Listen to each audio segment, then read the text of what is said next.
We'll see you tomorrow. Oh!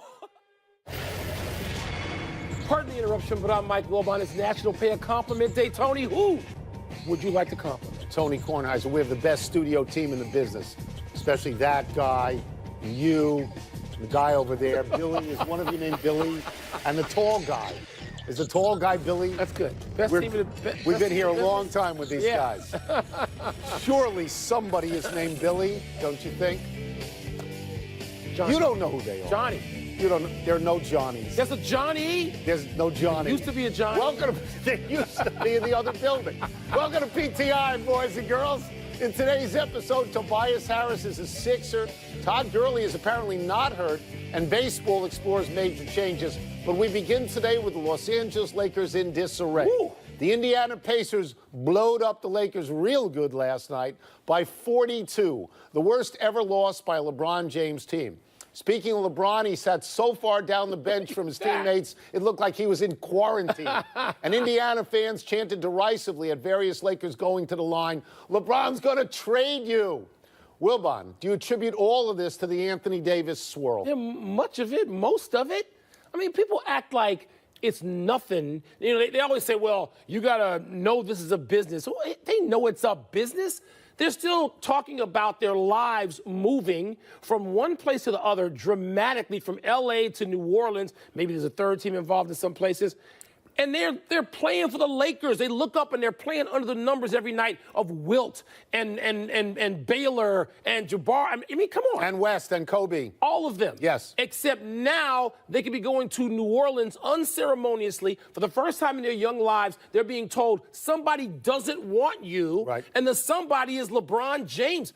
Yes, this is because of the trade rumors. There are three swirls. One is the Anthony Davis thing, where every single Laker player of consequence has been mentioned as possibly out the door, right out the door. The second swirl is LeBron trying to remove Luke Walton as the coach. And the third swirl, in a perfect storm, LeVar is yapping again. And it's involving his kid. Now, look, they've got to.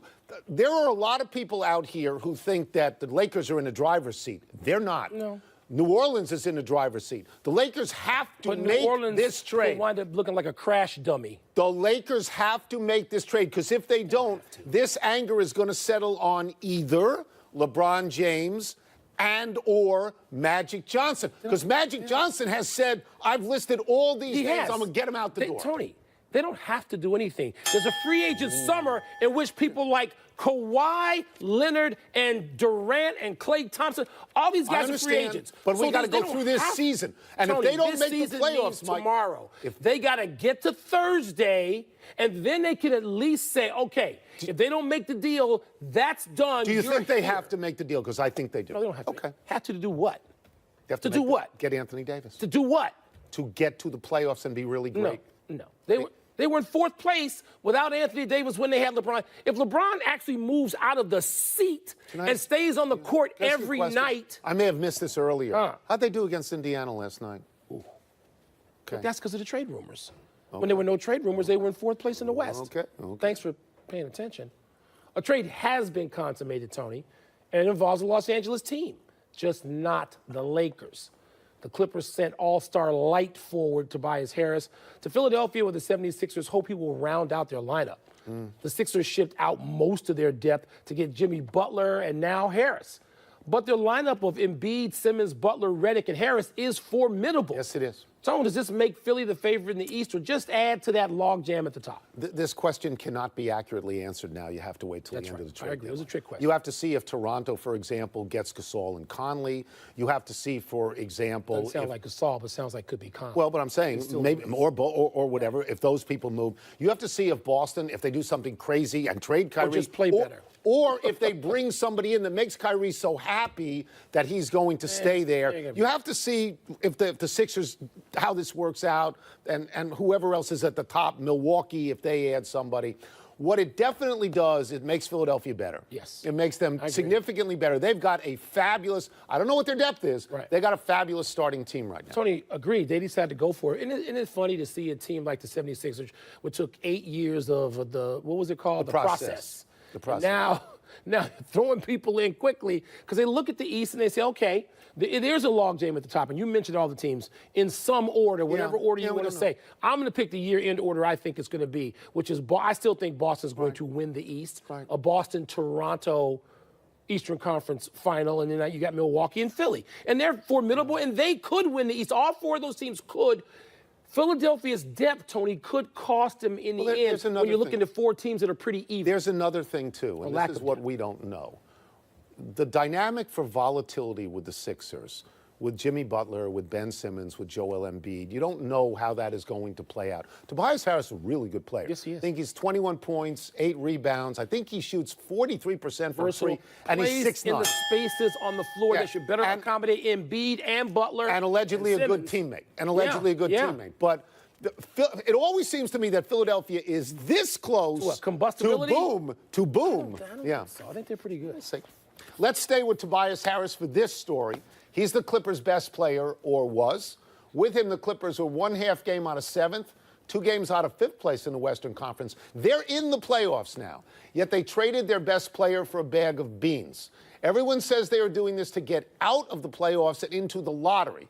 Wilbon, are you okay with this let's lose strategy? Well, Tony, they've done it back-to-back years. Yeah. They got rid of their best player last year, Blake Griffin. And then somehow, this has been one of Doc Rivers' great coaching jobs, to have this group with no true superstar, not an all-star. Tobias Harris perhaps should be an all-star, but he isn't. But I don't know that they're trying to lose. They're trying to clear space. And clear space means if they can win games and get in the playoffs, fine. And with the Lakers, we don't know where the Lakers are. So, Tony, if you can clear space to go after, let's put the names out there again, Kevin Durant, Kawhi Leonard, Boogie Cousins, Klay Thompson. If you can go after those guys and sign a couple of them, a lot of free agents Kyrie out Irving, there. you leaving him out? I didn't mean to leave Kyrie out. Thank you very much for that. Then you got to take that chance, don't you? No, I find this abhorrent. I find this. What were they going to win with this lineup in the Clippers? I find this antithetical to everything that sports stands for, and I would ask Steve Ballmer this. He made billions of dollars in the tech world. How would he have done if he went to lose this year in the tech world? How would his stockholders have felt if he went to lose this year for something down the road? If he was beefing up for next year, maybe they'd feel pretty good. And maybe they wouldn't. Maybe they would feel cheated. Maybe fans would feel cheated. I mean, I look at this. In the last few years, here's who's gone from the Clippers. Chris Paul is gone from the Clippers. Blake Griffin is gone from the Clippers. And now their best player, Tobias Harris, is gone from the Clippers. And you're giving me the promise, of something down the road. You always say that's today's NBA. Well, it is. You always say this every year. Because everybody knows Golden State is going to win. Now, this does not happen with one rare exception. It may be creeping into football, because it happens in baseball. Because Cubs did it, and the Astros did it, and they won. Not everybody wins. The White Sox are trying to do it, apparently. The Raiders, John Gruden may actually be doing this, but it almost never happens in football. I don't know about football, but I know in basketball, and you're in Los Angeles. You're in the same building as LeBron James, even if he's sitting 3 seats over from his teammates. Right. And the question is, he might better sit with your team. Can you win and entertain? Because that's what you have to do in Los Angeles, and Steve Ballmer knows it. Well, they're not. He does. Well, they're okay. Next they're year. Punting on this year, Let me ask you which something. I don't if like. If they get in the playoffs with the lineup they got, which is the best is going to be is 8th. Right. What happens in the first round? Remind me again. They lose, but they're in the playoffs. There is an accomplishment to that, to me. Better accomplishment to have Durant and Kawhi? You can get him anyway. You can get him anyway. Down the road. You can get him anyway. How? Kawhi wants to go. Okay, Kawhi wants to go to LA. Money. You got to have money. You can arrange that at the end of the year to get money. You know what? Ask Steve Ballmer to write a check. Thank you. Go over to luxury Once tax. again, for paying attention. Thanks for paying the game. Let's get to what I hope is the last of the Super Bowl leftovers, please. Sean McVay is trying to make sense of keeping the league's best running back, Todd Gurley, on the bench for half of the Super Bowl. McVay says that Gurley was not hurt, and that the game plan was to split carries fairly evenly between Gurley and C.J. Anderson, who was like walking around Santa Monica Pier a few months ago, right? Tony, should Rams fans or anybody else be satisfied with this jive explanation? A simple answer is no, and I go to the glasses for some statistics on Todd Gurley. Through 14 games, 1,250 yards, and 21 touchdowns. I was going to say 17. 21 touchdowns. C.J. Anderson had been cut by 3 teams in 9 months.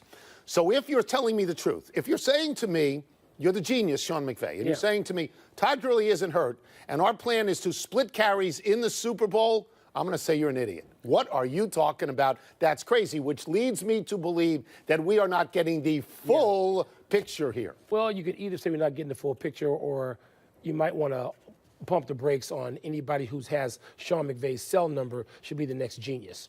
You know, there are some geniuses in pro football history. There are Vince Lombardi.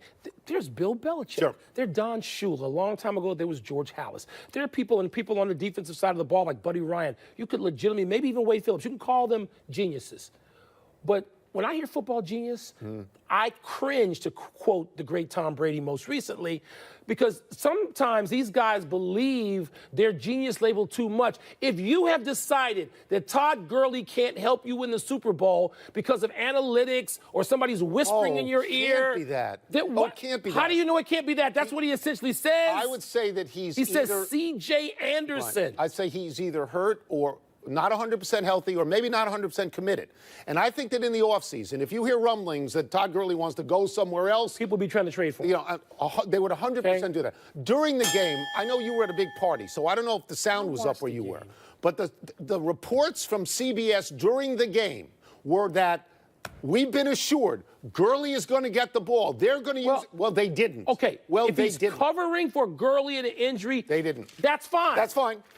Anything else? Genius? No. Really? Because did you listen to me early? I guess not. No. According to The Athletic, baseball is considering a variety of rule changes, and we will get to them in a second.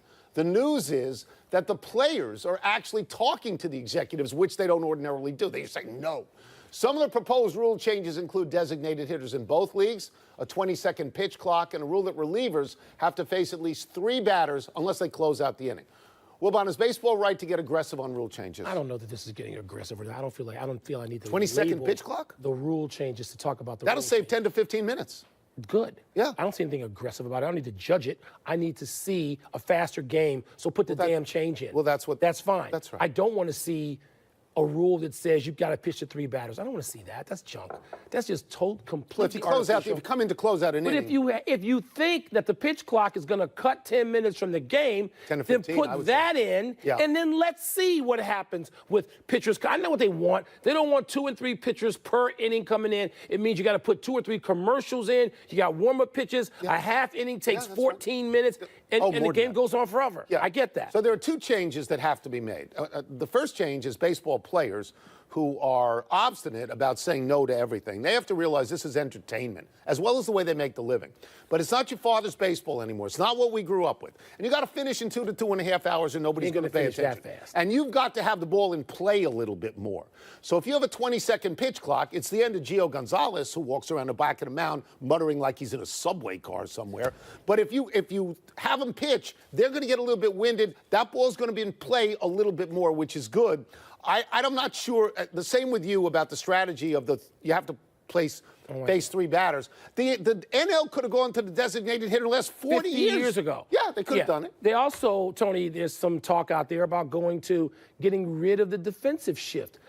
I don't hate the defensive shift, but I don't like outlawing that strategy. Let people learn how to hit to the opposite field, which baseball's players did for about 130 years until recently. I just think the big news is that the players haven't automatically said no to everything and made it go in unilaterally. I'm not going to quite jump on the owner's bandwagon like you are here. It's not the owners so much as when I Rob say the Manfred. owners, I mean everybody except the players. Rob Manfred. The owners. Everyone except the players includes the public at large.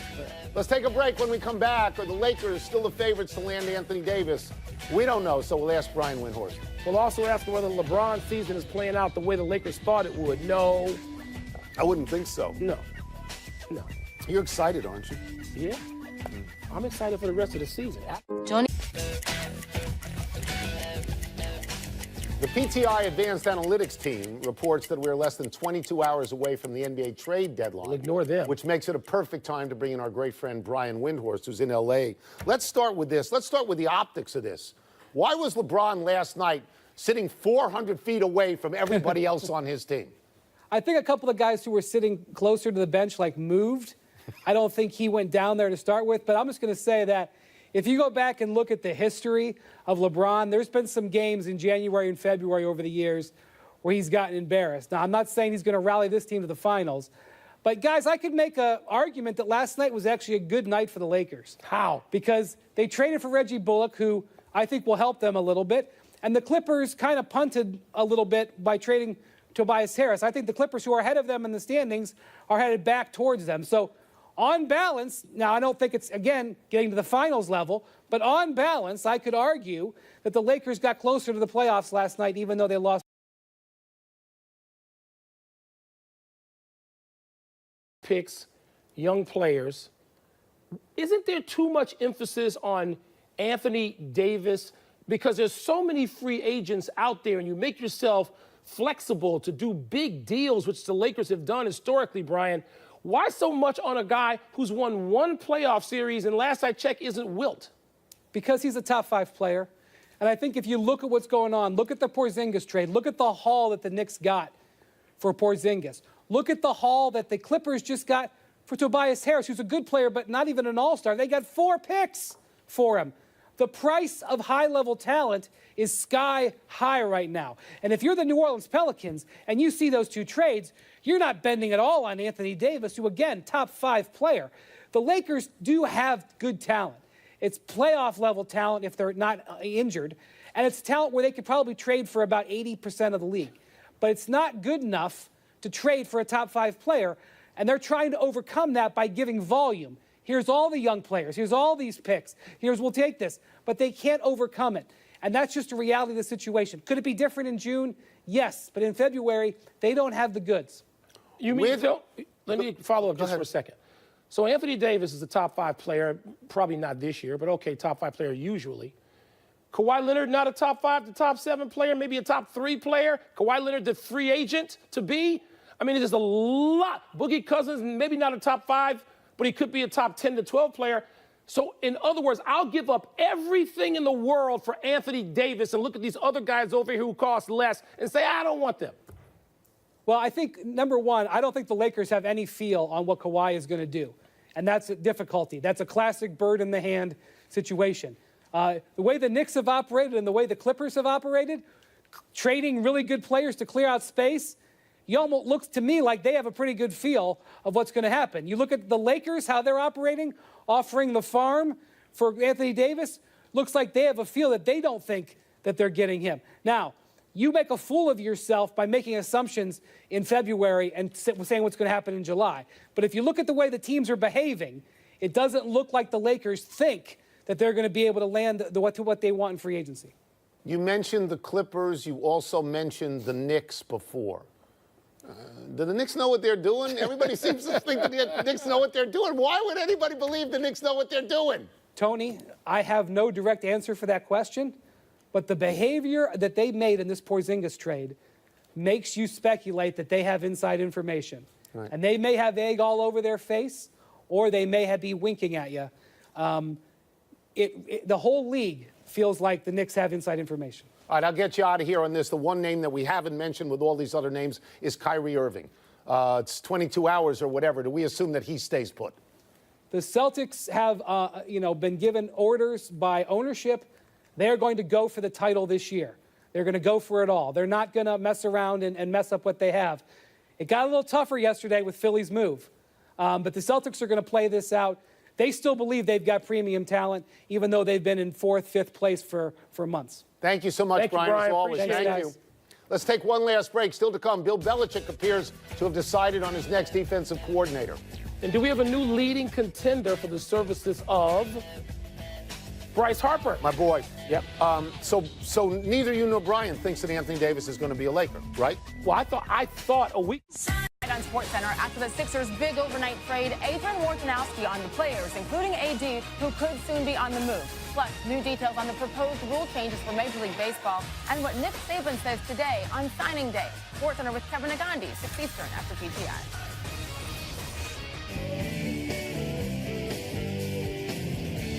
Happy time, people. Happy 30th birthday, Johnny Flynn. For those of you who remember, Johnny Flynn out of Syracuse was the second point guard taken in the 2009 draft and the second point guard taken by the Minnesota Timberwolves. Ricky Rubio at 5, Flynn at 6. That means the Timberwolves passed twice on Steph Curry. Flynn was out of the NBA in 2012 and was last seen being cut by a team in the Italian League. but happy birthday. Tony, to be fair, Johnny Flynn, as you know, was a great college point guard. Yes. And he had a serious hip injury, which cut into his career. Yes. Sad for that. Happy anniversary, JaVale McGee. On this day 7 years ago, while playing for the Wizards, McGee missed a wild running hook and then hustled back to the other side of the court to play defense. The only problem was that his team had rebounded the ball and was still on offense. Well, but I believe the first time you ever used knucklehead on this show was to describe JaVale McGee. And yet, McGee has 2 rings with the Warriors and was a contributor. He's evolved. He was a contributor, and now he's on the Lakers. He's contributing. I don't think he's going to get a shot. He's trying to unseat the coach on the Lakers. Thank you. Happy trails, Maya Moore. Moore announced on the Players Tribune that she will sit out the 2019 WNBA season to focus more on family and ministry. Maya Moore not only won 2 championships at Connecticut and 2 gold medals in the Olympics, but she has 4 WNBA titles in Minnesota. Losing are very significant. On the short list of greatest players ever in women's basketball, Maya Moore. Absolutely. Really near the top, if not at the top. Quickly to the big finish. The Patriots will reportedly hire Greg Schiano, the new defensive coordinator. Is that a good move? Belichickian guy, right? Do your job. Whoever he hires is going to do his job. NBC Sports Bay Area says Bryce Harper, your boy, met with the Giants this week. Is that a good spot? I'm beginning to wonder if anybody's actually offering real cash. I'm wondering. Gary Payton, who is your boy, says Trae Young, not your boy, is going to be able to dominate a game like Russell Westbrook someday. Do you agree? You know how much I love Gary Payton, all right? We're going to have to part ways on this one to talk about this later. Gary, Usain Bolt put out a video on Twitter of him working out on a track. This is exciting. You hear him come back? I think he'd be around 34 in the Olympics. Is that young enough still? Last one, Rockets and Kings tonight. How many for Harden? 47, 48. But the Kings could win that game, Tony. We're out of time. We'll try and do better the next time. And I'm Tony Kornheiser. I'm Mike Wilbon. Same time tomorrow, Knuckleheads. You can get the PTI podcast on the ESPN app or Apple Podcast. Shout out to Fabian. 76th birthday today. How many of you kids know who Fabian is? That Fabian?